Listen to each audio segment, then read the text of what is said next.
Vous êtes à l'abreuvoir de l'actualité. Bonsoir, bienvenue. Les grandes articulations. Passation de la commande publique, la transparence dans le processus reste un défi. Les cadres de l'ARMP, de la présidence de la comptabilité matières et matériels se retrouvent. Il est question de mieux cerner les règles d'attribution des marchés publics. Réhabilitation et extension de la maison centrale de Conakry. Deux nouveaux bâtiments d'une capacité de 750 détenus sont sortis de terre. À cela s'ajoute la réception de 3000 lits, des matelas et autres accessoires pour une meilleure condition carcérale. Sport, Ligue des champions de boxe, les clubs de Conakry et ceux de l'intérieur du pays ont pris part à cette compétition, une émulation créée par la Fédération guinéenne de boxe. Les meilleurs de 2024 se sont encore illustrés cette année. C'est tout pour les titres. À Kaloum, les populations expriment leur gratitude au chef de l'État. Un mouvement est lancé. Plusieurs chefs de département étaient de la partie. Makemedonzo, Moussa Kamara. Un grand carnaval dans les rues de la commune de Kaloum. C'est l'avènement d'un mouvement de jeunesse désireux d'exprimer une grande reconnaissance envers le président de la République, le général Mamadi Doumbouya. Plusieurs centaines de jeunes sont mobilisés pour la circonstance pour saluer les actes de développement du chef de l'État. Le mouvement est lancé, présidé par le chef de la diplomatie guinéenne. La jeunesse aujourd'hui répond à l'appel du président et le président répond à l'appel de la jeunesse. Et cette jeunesse se repose sur cette personne, monsieur le président de la République, le général Mamadi Doumbouya, qui fait des efforts, qui se bat pour nous, pour tous les Guinéens, surtout les jeunes. Aujourd'hui, dans toute l'administration, c'est que des jeunes on retrouve.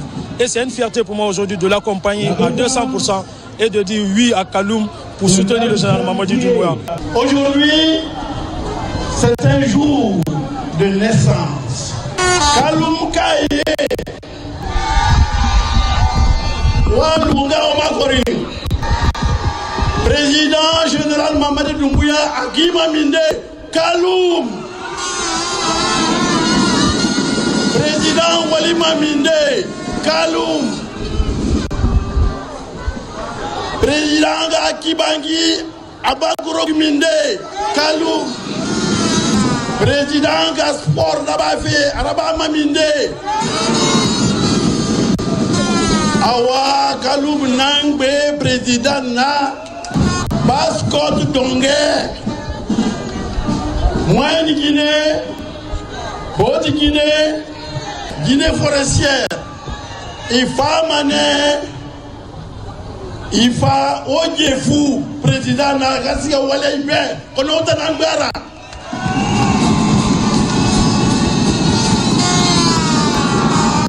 Lanara Mouhamoumangeli, Kaloum Kha, général Mamadi Doumbouya. Aux côtés du ministre des Affaires étrangères sont mobilisés beaucoup d'autres chefs de département et autres hauts cadres de l'administration. Tous sont venus assister au coup d'envoi de cette initiative jeune et témoigner de l'extrême exigence du président Doumbouya envers eux par rapport au développement du pays. La Guinée, à nous à Farima, relation Tana Nasireda, alors nous, général Mamadi Doumbouya, à Sababu. Ntana Fala, la Guinée, Kaïbe, na Ouara Kolo Kore, Onaga Swandima, Bamigi Firim Pet, Nana la Guinée, Nagan Dunduki Yep, Amoussé vraiment, qu'on en a fait pile la bafé. Anu naga wayama nyatri posa amu chekira bafe o wa mandego awa naga ndudugi yep amu migi kombima amu migi bomboma anu asa hala ki fure nan sama walinara laginara falamadi bore nabe ministre nabe itanan sedera inabe Mbore ministre Obiri naga a président Barawali Kolo ministre nabe Logo Ono président du Malangiti a Faramane Omu Tcherabaki Okeli Wasiga c'est trop long Naraba Mautanambe Massivement rassemblés autour de leur chef de département, les travailleurs du ministère des Affaires étrangères célèbrent les acquis du CNRD auprès de la jeunesse de Kaloum. Plus qu'un mouvement, KMD est une démarche par laquelle ces jeunes reconnaissants et ces artistes demandent au général Mamadi Doumbouya d'être leur candidat à la prochaine présidentielle. Reportage signé Makeme Donzo, Moussa Bangoura. Et puis, visite des chantiers, des infrastructures en chantier. Le Premier ministre, chef de gouvernement, évalue les travaux des ponts de Kassonia, de Kisosso et de Kakimbo. Sur le site, il n'était pas seul. Amadou Ouriba est accompagné de l'ambassadrice des Pays-Bas et des cadres des travaux publics. Hadi Kamara. Le gouvernement multiplie les pas et retrousse les manches pour visiter certains chantiers ouverts par le CND en vue de s'assurer du niveau d'exécution et la qualité des ouvrages. La première étape, le pont de Kassonia, d'une longueur de 192 mètres et une largeur de 10 mètres. Les travaux avancent à grands pas. Les ouvriers s'activent afin de respecter les normes en la matière. Projet 5 ponts. Ouais. Nous avons commencé le projet 30 mois avant. Il nous reste une année à finir. Notre avancement, c'est 70%. On va bientôt finir le pont de Kassonia dans un mois. L'ouverture, c'est le mois de juin. Les autres ponts aussi, on est en train de travailler. L'avancement, 70%. On compte à finir Kakimbo et Kisosso mois de juin. Le reste, avant la fin d'année. Deuxième étape, le pont de Kisosso. C'est un pont de 144 mètres et 1,2 km d'accès qui permettra de relier Kisosso à Antanor. L'ambassadrice des Pays-Bas en Guinée se dit satisfaite du niveau d'exécution des travaux. Ce projet de 5 ponts, pour nous, c'est un projet de longue date.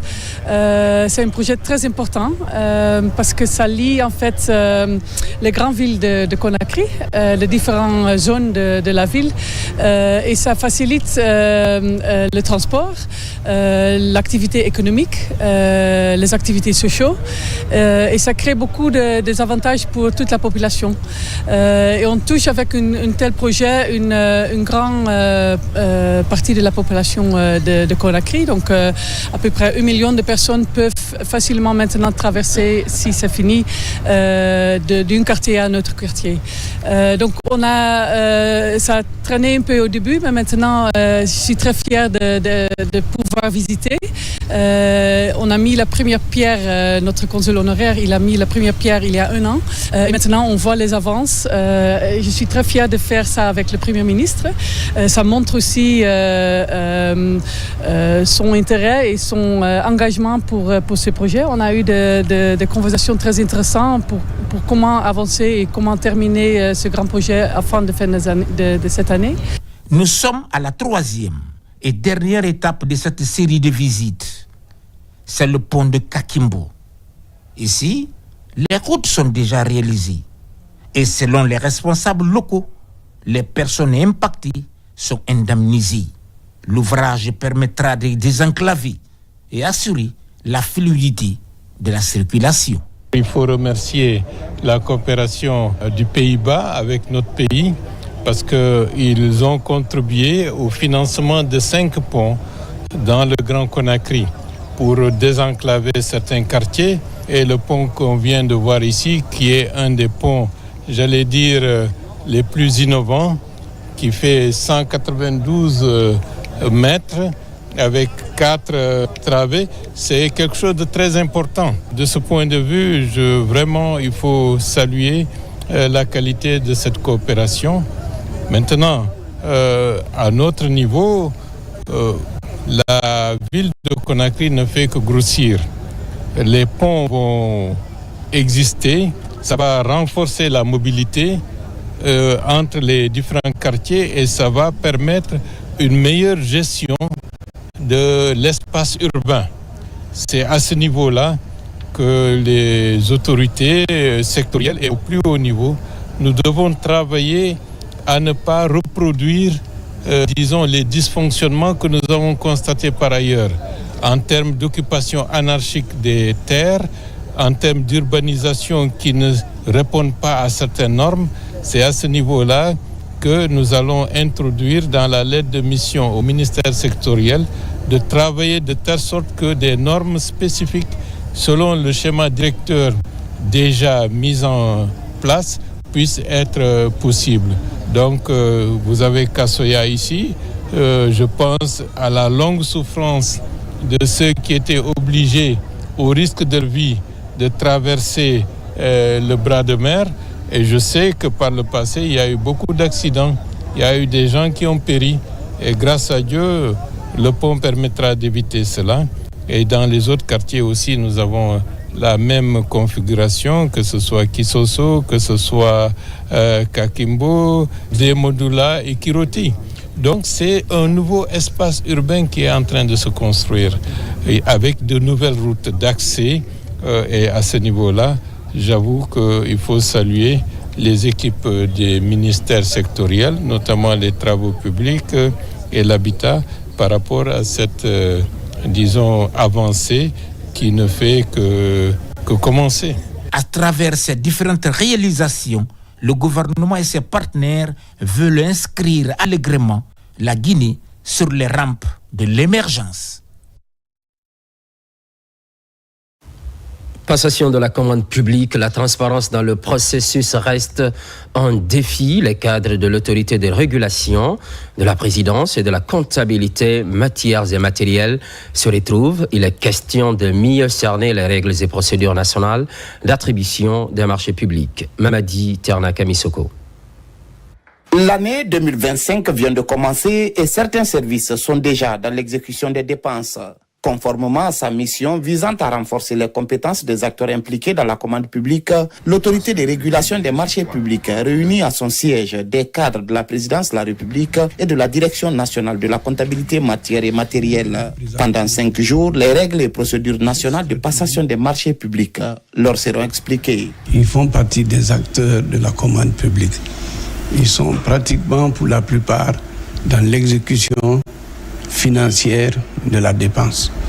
Donc, on a droit à renforcer leurs capacités pour qu'ils comprennent mieux les règles et les procédures qui s'imposent dans la réglementation nationale. Les discussions en cours mettront un accent particulier sur la classification des marchés publics en fonction de la nature des prestations. L'objectif étant de garantir la transparence sur toute la chaîne de la commande publique.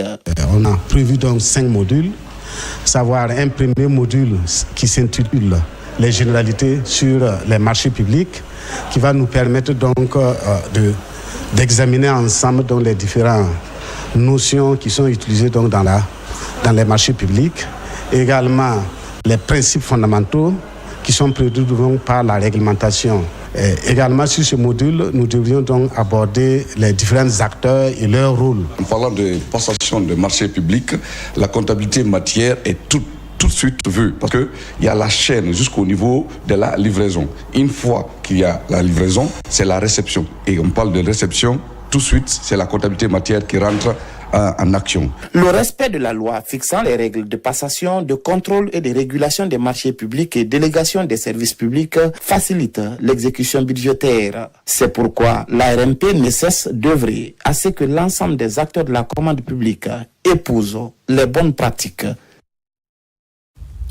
Promotion du dialogue citoyen, Conakry abrite un forum, rencontre initiée par Crisis Group Sans Frontières et l'ONG Arbre à Palabre. Il souhaite renouer le fil du dialogue et promouvoir l'entente mutuelle. Le forum s'étend sur 3 jours et sera axé sur des thèmes en lien avec l'unité nationale. Mamadou Saliouba. Il hâte les pas pour répondre à l'appel citoyen. Ces acteurs politiques et sociaux viennent prendre part au Forum du dialogue citoyen, un espace d'échange citoyen porté par Crisis Group Sans Frontières et l'ONG Arbre à Palabre. Une action pour renouer le fil du dialogue et promouvoir la compréhension mutuelle. Toutes les couches se sont rassemblées autour de la question de la citoyenneté, autour de la problématique du dialogue. Ce dialogue est citoyen parce qu'il interpelle les Guinéens et Guinéennes à se parler, Et à savoir que c'est en se parlant qu'on a la compréhension mutuelle. Ce dialogue est important. Pourquoi il est important? C'est pour arriver à la paix, à la cohésion nationale, à l'harmonie dans le pays. Véritable plateforme citoyenne, la rencontre rassemble des acteurs qui, à un moment, ont contribué à la résolution pacifique des conflits devant l'assistance et livrent leur expérience dans la résolution des crises. Il faut parler, mais il faut écouter les autres aussi. Et on peut avoir raison, mais les autres aussi peuvent avoir raison. Donc il faut concilier les points de vue et trouver un point d'accord au bénéfice de tout le monde. Toutes les personnes qui prennent l'initiative d'essayer de convaincre les citoyens, d'envoyer un message afin que nous puissions avoir un bon vivre ensemble est la bienvenue et leur dire que les autorités seront toujours là pour les encourager, pour les accompagner. Pendant 3 jours, ce forum sur le dialogue citoyen sera rythmé par des panels sur des thèmes axés sur la paix, l'entente et l'unité nationale. Au Sénégal, lancement d'une nouvelle stratégie numérique. New Deal Technologies est une innovation qui touche plusieurs secteurs pour un développement accéléré. La ministre Rose Paula Prisemou participe à l'événement. Elle réaffirme la position de la Guinée pour une intégration numérique souveraine en Afrique. Idrissa Cissé. Dans sa dynamique de transformation numérique, le Sénégal franchit une nouvelle étape avec le lancement du New Deal technologique. Un ambitieux projet pour redéfinir l'organisation et le fonctionnement de l'administration, mais surtout accélérer la digitalisation des services publics et d'impulser une nouvelle dynamique autour de l'économie numérique. Nous avons tenu à être là pour être solidaires de cette transformation quand on sait que le défi de transformation de notre sous-région, mais aussi de l'Afrique, passera par une collaboration très serrée entre les pays. Nous l'avons déjà commencé avec le Mali, la Côte d'Ivoire, la Sierra Leone. Les prochaines étapes seront de réussir notre intégration régionale, une intégration numérique qui à la fois respecte la souveraineté numérique de nos pays, mais aussi accélère et renforce la dynamique de coopération. Parmi les panélistes à cette rencontre de haut niveau, la ministre Rose Paula Prisemou. À l'occasion, elle a exprimé l'engagement de la Guinée à travers le président de la République, général Mamadi Doumbouya, à relever le défi de la souveraineté numérique africaine dans un proche avenir. Nous avons déjà nos stratégies nationales de digitalisation de notre administration, aujourd'hui qui est quand même sujet à plein de défis. Et le défi de financement, le défi organisationnel, nous nous en inspirons et nous pensons pouvoir améliorer cette collaboration et améliorer aussi nos réussites communes. Avec ce projet, le Sénégal compte rehausser la contribution du numérique à 15% du PIB, mais aussi favoriser un accès numérique équitable, notamment dans les zones rurales. Avec New Deal Technologies, le Sénégal compte poser les bases d'une transformation digitale profonde qui touchera tous les secteurs de la vie économique et sociale. Sécurité routière, la conférence ministérielle mondiale s'est tenue à Marrakech au Maroc. C'est la 4e édition cette année. Principal objectif, renforcer les engagements des États afin de réduire d'ici 2030 le décès sur les routes. Abraham Christophe Conté. C'est un panel animé par le ministre des Transports à la 4e conférence ministérielle mondiale sur la sécurité routière 2025 qui se tient à Marrakech au Maroc. Elle devrait permettre aux représentants des différents pays présents de renforcer les engagements des États en vue de réduire les décès sur les routes d'ici 2030. À l'instar de beaucoup de pays, la Guinée est confrontée à ce défi majeur de l'insécurité routière.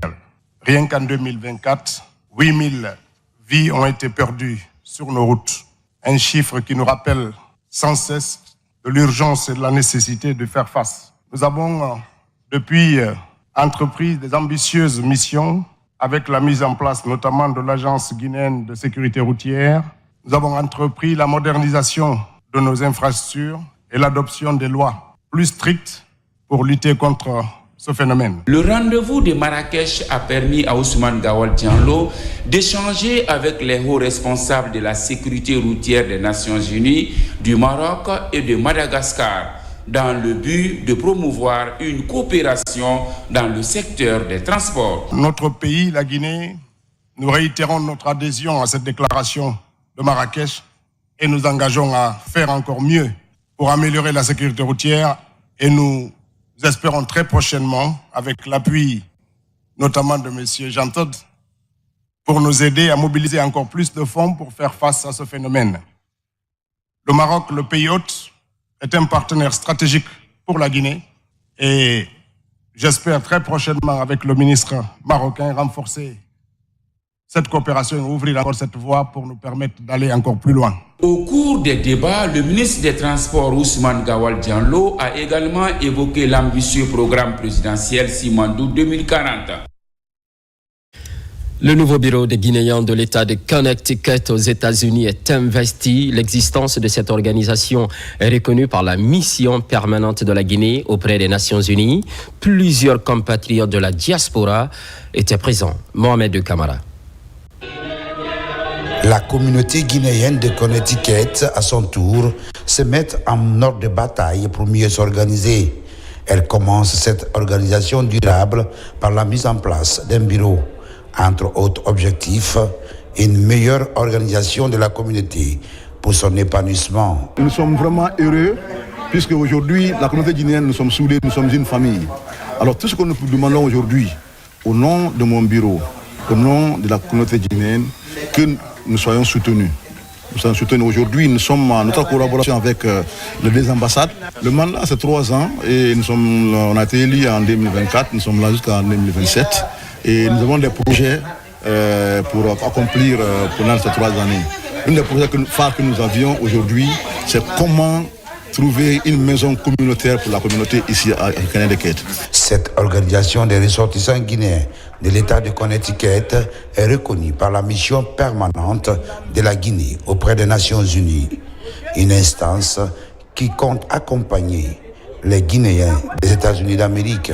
Nous poursuivons les communautés comme nous l'avons commencé dès le début pour mettre toute la communauté guinéenne ensemble à travers non seulement des petites organisations mais une grande organisation qui est le Conseil des Guinéens de l'étranger qui va rapprocher toute la diaspora guinéenne aux États-Unis. Je vous déclare solennellement installé au poste de président de la communauté guinéenne de Connecticut.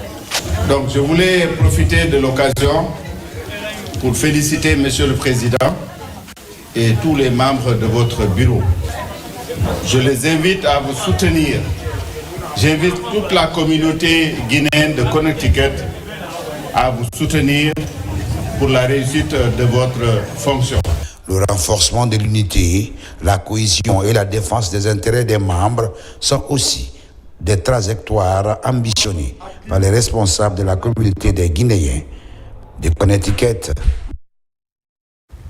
Exploration de nouveaux partenariats, une ambition de l'agence guinéenne de presse sur instruction du ministre de l'Information et de la Communication. En France, l'AFP et l'AGP formalisent une collaboration, une belle opportunité décochée avec la plus grande agence de presse francophone présente dans plus de 150 pays à travers le monde. Mohamed Souma, Amadou Touré. Dans un environnement médiatique marqué par la concurrence, l'agence guinéenne de presse AGP fait de la redynamisation de son contenu une priorité. La direction générale se lance dans l'exploration de nouveaux partenariats. C'est le sens de cette collaboration avec les responsables de l'agence française de presse AFP. L'AGP est aussi au cœur de cette refondation enclenchée depuis le 5 septembre. Je pense que le président de la République, le général d'armée Mamadi Doumbouya, a été clair, a donné des instructions à notre ministre, M. Fana Souma, c'est de relancer carrément les médias de service public.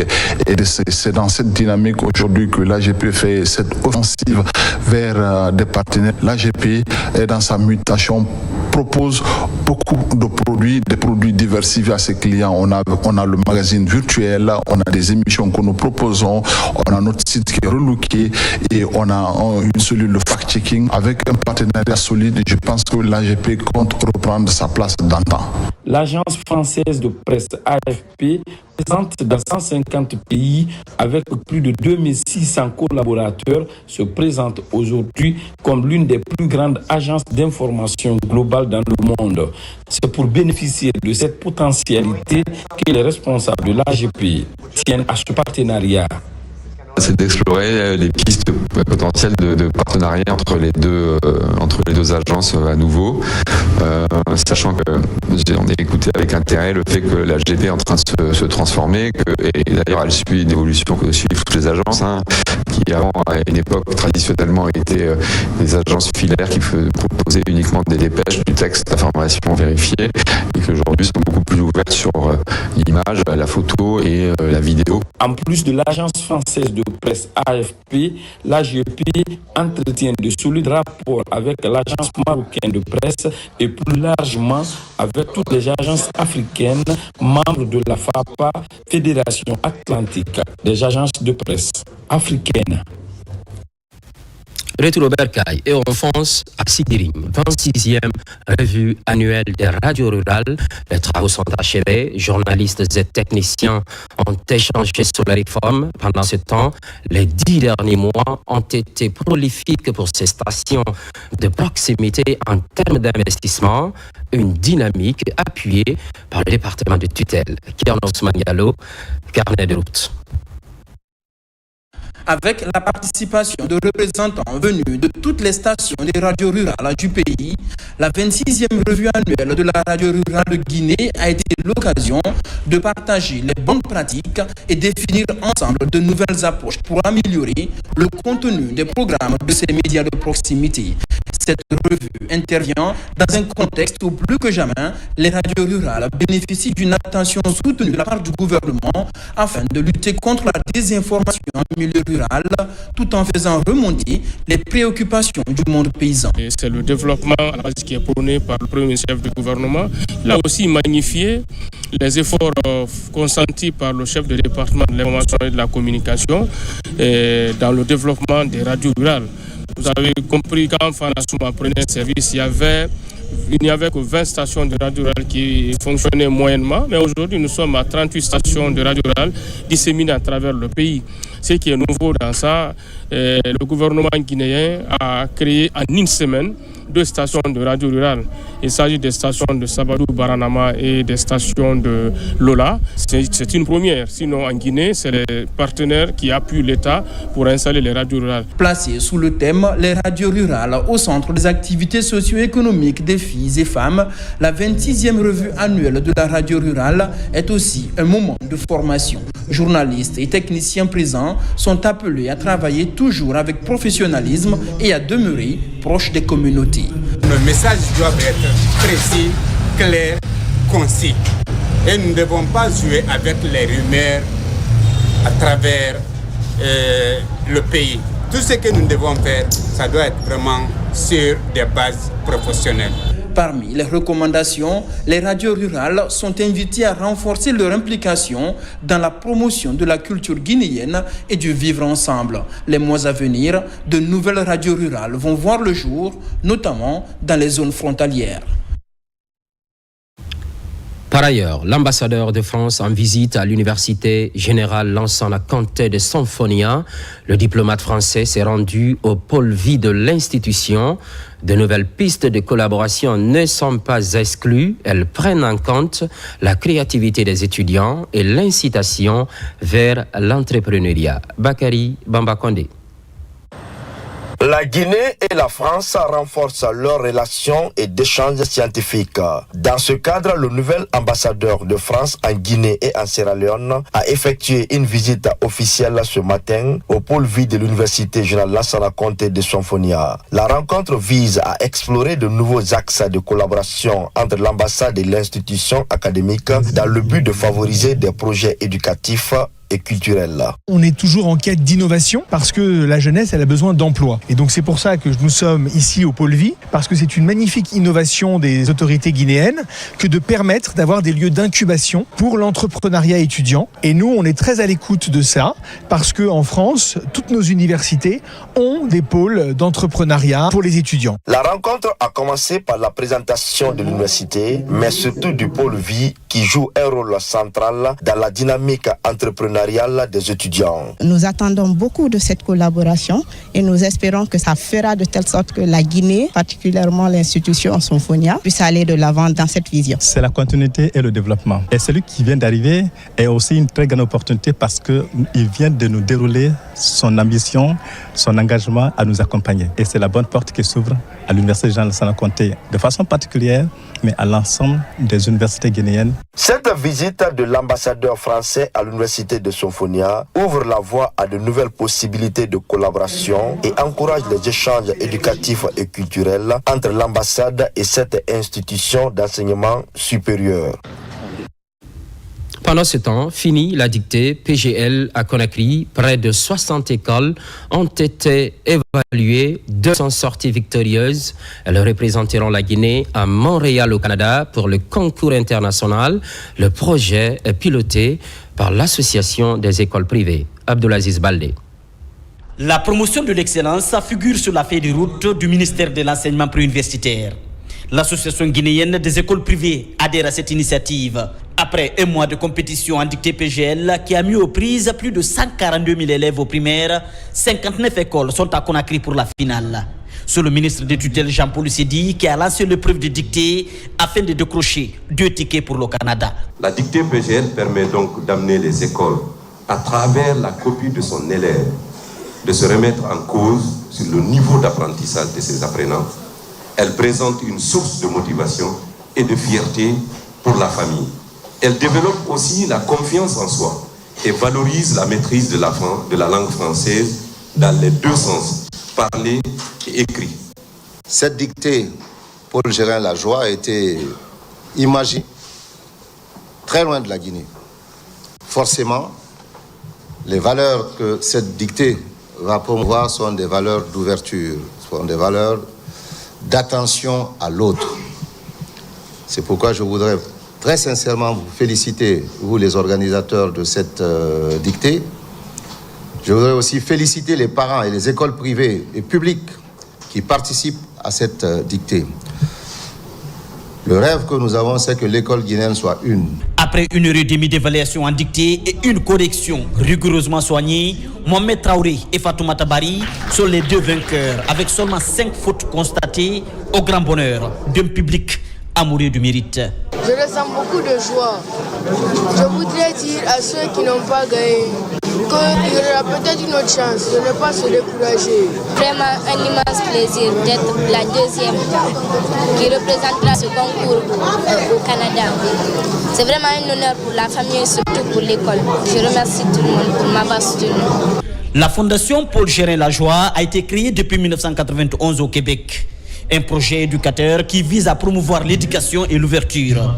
Ce concours de dictée PGL regroupe chaque année 11 pays à travers le monde, parmi lesquels 4 en Afrique, dont le Maroc, le Sénégal, la Côte d'Ivoire et la Guinée depuis 2022.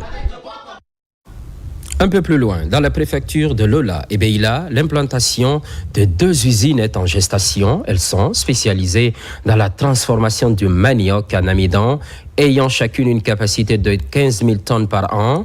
La création de plus de 60 000 emplois est envisagée. Mohamed Saloupaï, correspondance. Cette mission conjointe, composée des équipes de la SCODA, des cadres du ministère du Commerce et de l'Environnement, vise à certifier les sites choisis pour la construction de 2 usines agroalimentaires à Lola et Beila. Les missionnaires ont inspecté les terrains afin de garantir leur conformité aux normes environnementales et industrielles en vigueur en Guinée. L'arrivée de cette usine dans notre district n'est pas seulement une victoire économique, mais également une opportunité précieuse pour notre population. Cette installation témoigne de la confiance que les investisseurs place en notre district. Tout le projet-là, nous avons lancé sous le haut patronage de Monsieur le Président de la République, le général Mamadi Doumbouya. L'usine que nous devons construire ici est une usine de transformation de manioc en amidon de 15 000 tonnes.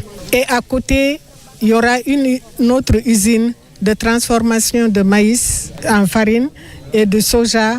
J'ai tenu une promesse et je suis venu concrétiser ma promesse, grâce à Dieu. En plus de l'impact économique direct, ce projet est un levier important pour l'autonomisation des femmes rurales.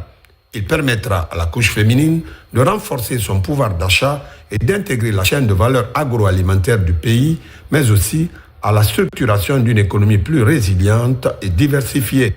Dans son projet de refondation, qui embrasse tous les secteurs d'activité, aucun secteur n'est négligé. Aucune couche n'est négligée. L'inclusion, comme il le dit, est effective chez lui. Aujourd'hui, les projets sont envoyés un peu partout, dans les différents confins en Guinée. Le souci majeur aujourd'hui de notre cher président, c'est l'autosuffisance alimentaire. C'est de donner aux Guinéens des régimes alimentaires diversifiés. Et c'est la plus belle manière, c'est la plus belle approche pour accorder ça aux Guinéens lambda. À travers cet engagement, la SCODA joue un rôle clé dans la mise en place d'une industrie locale capable de soutenir l'autosuffisance alimentaire en Guinée, tout en contribuant à la réduction du chômage et à la promotion de l'égalité des genres.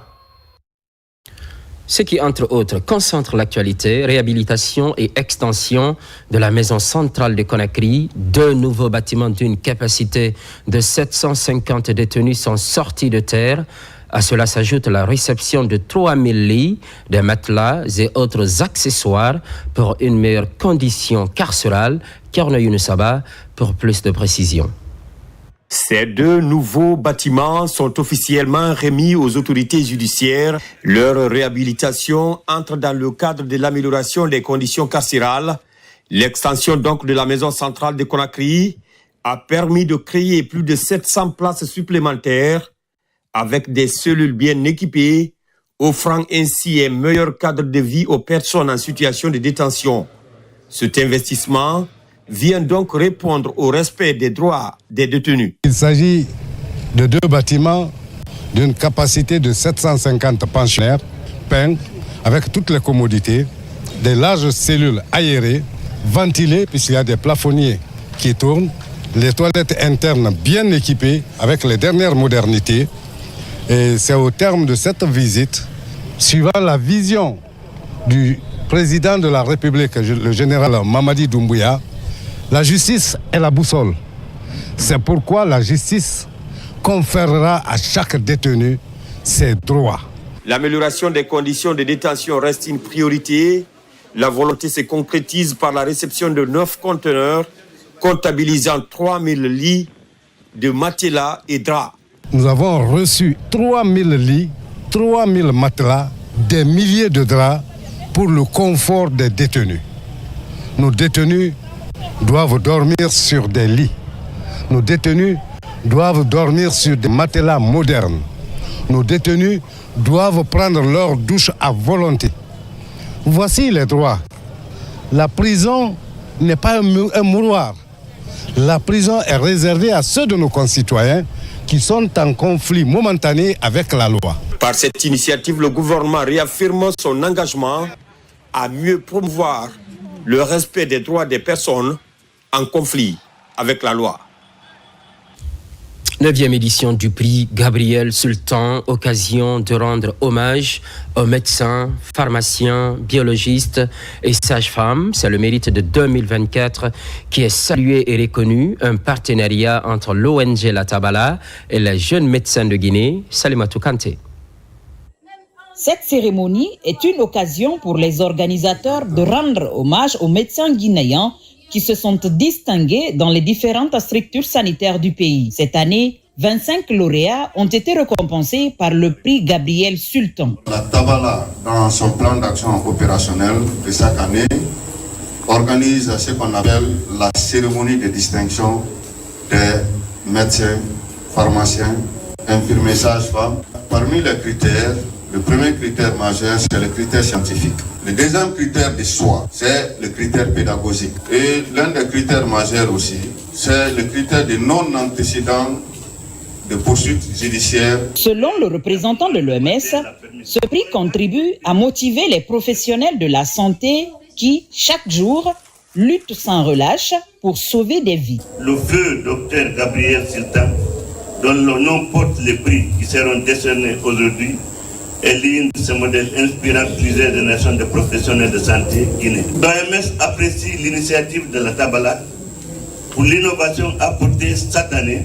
Chaque acteur de la santé s'inspire tous les jours dans le quotidien pour faire de cette vision une réalité sur le terrain. Les lauréats du prix Gabriel Sultan, conscients de l'importance de cette distinction, expriment leur engagement à contribuer de travailler sans relâche pour améliorer le système de santé guinéen. Ce prix est dédié à toutes les forces de défense et sécurité en général, particulièrement au personnel du service santé des armées ici présent. La reconnaissance des pionniers dans le domaine de la santé à travers l'ONG Tabala est une manière de mettre en lumière la bravoure, le dévouement et le travail quotidien des professionnels de santé. Puisqu'il s'agit de santé, de l'autre côté, clôture du tournoi d'assainissement organisé par la Nouvelle Vision pour le Progrès. C'est le quartier Al-Mamia qui rafle cette deuxième édition. Il s'agit essentiellement de lutter contre l'insalubrité. Aboubakar Junior Kamara.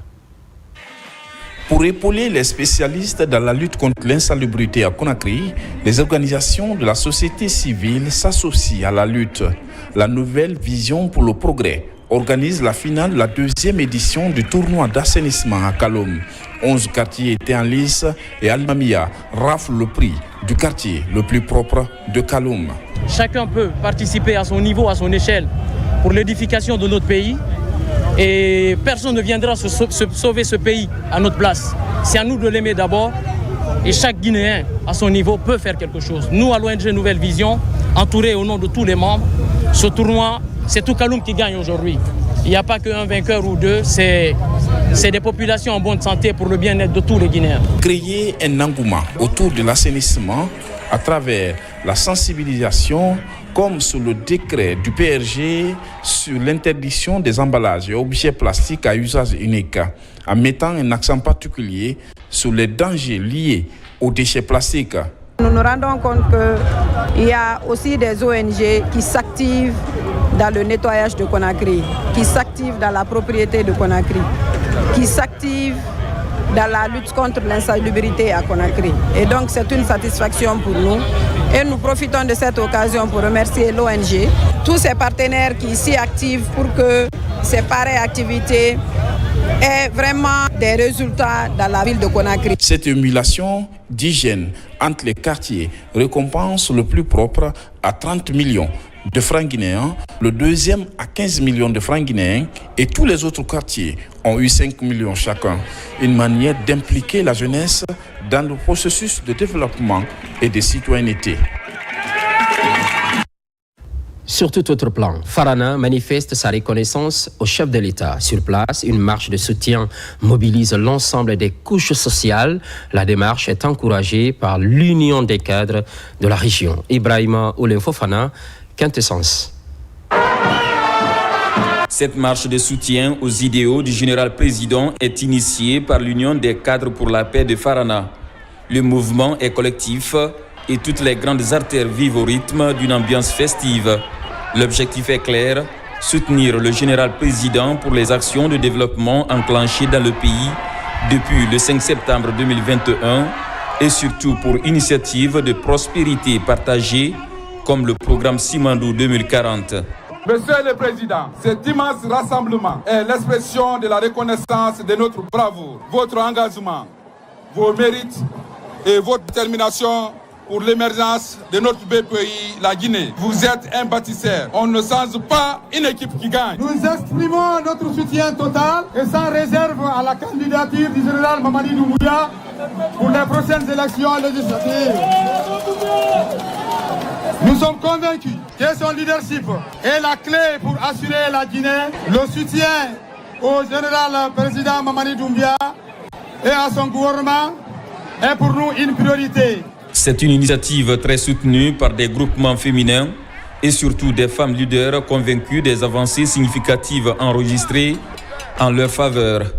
Un moment privilégié qui vise à promouvoir le vivre ensemble prôné par le chef de l'État. Oui, Farana doit reconnaissance et soutien au général Mamadi Doumbouya. Depuis le 5 septembre 2021, la ville de Farana est sortie de l'ornière. Les actes posés pour la ville et pour les citoyens sont assez nombreux et significatifs. Aujourd'hui, Farana est parmi les villes qui ont bénéficié des projets de développement comme la réalisation d'infrastructures modernes sous l'ère CNRD. Et l'Union des cadres pour la paix de Farana veut prendre le devant pour la consolidation des acquis de la transition. On ne change pas de sujet. Soutien des actions présidentielles, FRIA n'est pas en marge. Les populations affichent leur volonté à accompagner le chef de l'État. Fodé Alpha Camara pour plus de précisions. Les manifestations d'adhésion et de soutien aux actions du CNRD se multiplient à travers le pays. À FRIA, le mouvement Il reste un avenir meilleur, sous la présidence du préfet, a organisé un carnaval ce week-end afin d'exprimer son soutien aux actions du CNRD et au général Mamadi Doumbouya. Le mouvement Il reste, ce n'est pas un gros mot. Le mouvement Il reste, ce n'est pas un gros mot. On ne peut plus parler des acquis du CNRD parce qu'ils sont visibles, ils sont clairement visibles. On vient dans d'autres villes, on sait qu'il y a des travaux qui se font partout et tout ça c'est sous son leadership. Il faut noter que le général Mamadi Doumbouya incarne une nouvelle ère, celle d'un leadership fort, intègre et engagé pour l'avenir du pays. FRIA, éveillé et déterminé, saura prouver ses efforts au moment venu. Présent lors de cette mobilisation, le préfet, dans son allocution, a exhorté les fils et filles de Sombori à s'unir pour réussir ensemble les projets entrepris. Nous sommes réunis ici pour manifester notre soutien indéfectible et notre confiance absolue envers notre président de la République, son Excellence le général Mamadi Doumbouya. Depuis son accession à la tête de l'État, le général président Mamadi Doumbouya a démontré un leadership visionnaire et un engagement sans faille envers le peuple de Guinée. La jeunesse de FRIA, nous devons l'accompagner en travaillant et en soutenant ses actions. Cet événement a également permis d'apaiser les tensions et de rétablir l'entente entre le préfet et les organisateurs, marquant ainsi un pas vers l'unité, la cohésion et le vivre ensemble dans la localité. Même son de cloche également dans la commune de Tombolia. Récemment, un concert est organisé, réjouissance sur fond de promotion du vivre ensemble. Aboubakar Djabi. La rencontre est grandiose et draine une marée humaine pour magnifier ensemble, dans une ambiance festive, les acquis du CNRD. Elle se passe ici à Tombolia, récemment érigée en commune urbaine. À travers cette mobilisation, ces populations entendent exprimer leur adhésion aux idéaux de la refondation. Nul ne peut contester aujourd'hui que depuis quelques années, un progrès significatif est en train d'être remarqué en Guinée dans le domaine de la santé, de l'éducation, des infrastructures routières et de l'accès à l'eau potable. Cette manifestation de soutien, de solidarité en faveur du président de la République, le général Mamadi Doumbouya, est salutaire. La politique, ce n'est pas de la religion. C'est question d'intérêt, de paix, de stabilité, l'intérêt de la population, le bien-vivre de cette population. C'est une mobilisation qui prône à tout bout de champ le vivre ensemble et la paix en Guinée. Les autorités locales ont tenu à rehausser de leur présence à cet événement. Ce concert de soutien est offert gratuitement à la population de Tombolia par la structure Bénédicte Records. On se bat parce que nous avons eu confiance à une personne aujourd'hui qui est en train de changer ce pays, qui est en train de nous aider, qui est en train de travailler Nous ne sommes pas des démagogues, nous sommes des travailleurs et nous soutenons le gouvernement, nous soutenons le président et nous soutenons la jeunesse guinéenne et les femmes guinéennes. J'ai constaté ici une forte mobilisation des femmes, une forte mobilisation des filles, de toute personne qui dépense son énergie, dépense ses moyens pour soutenir le chef de l'État, pour soutenir un président de la République, tu le fais pour le pays. Ce concert géant suscite une joie immense chez les jeunes de la commune urbaine de Tombolia. L'occasion est offerte aux artistes de la nouvelle génération de se produire sur scène tout en mettant en avant la culture de la paix et de la cohésion sociale, mais aussi les œuvres réalisées par le chef de l'État, le général Mamadi Doumbouya, pour le développement socio-économique durable en Guinée. La littérature aussi entre dans la danse. Un nouvel ouvrage baptisé Général Mamadi Doumbouya, bâtisseur pour la patrie et pour l'honneur est disponible. Le livre est écrit par Paul Yawa Kamano, publié chez Target. Marwan Kamara. Général Mamadi Doumbouya, le bâtisseur pour la patrie et pour l'honneur, est l'intitulé de l'ouvrage de l'écrivain Paul Kamano. Ce livre de 116 pages, divisé en 3 parties, dont 8 chapitres, est le deuxième ouvrage de l'auteur. Il s'inspire du parcours du général Mamadi Doumbouya dans la gestion de la transition en Guinée. Depuis 3 ans, le général de corps d'armée Mamadi Doumbouya et le CNRD ont orchestré des actions salutaires et sincères. Ces réformes se sont focalisées à promouvoir la bonne gouvernance et la reddition des comptes, à s'engager dans le développement des infrastructures, des grands projets et des infrastructures socio-économiques de base. Ma perspective et ma clarté d'esprit en écrivant cet ouvrage, je ne pouvais pas sortir sur les réseaux sociaux pour défendre l'âme que j'ai pu avoir, c'est le livre. Cet ouvrage plonge le lecteur dans une forme de récit offrant un regard croisé sur la Guinée avant et après le 5 septembre 2021. Un regard croisé afin de mieux comprendre la vision du CNRD.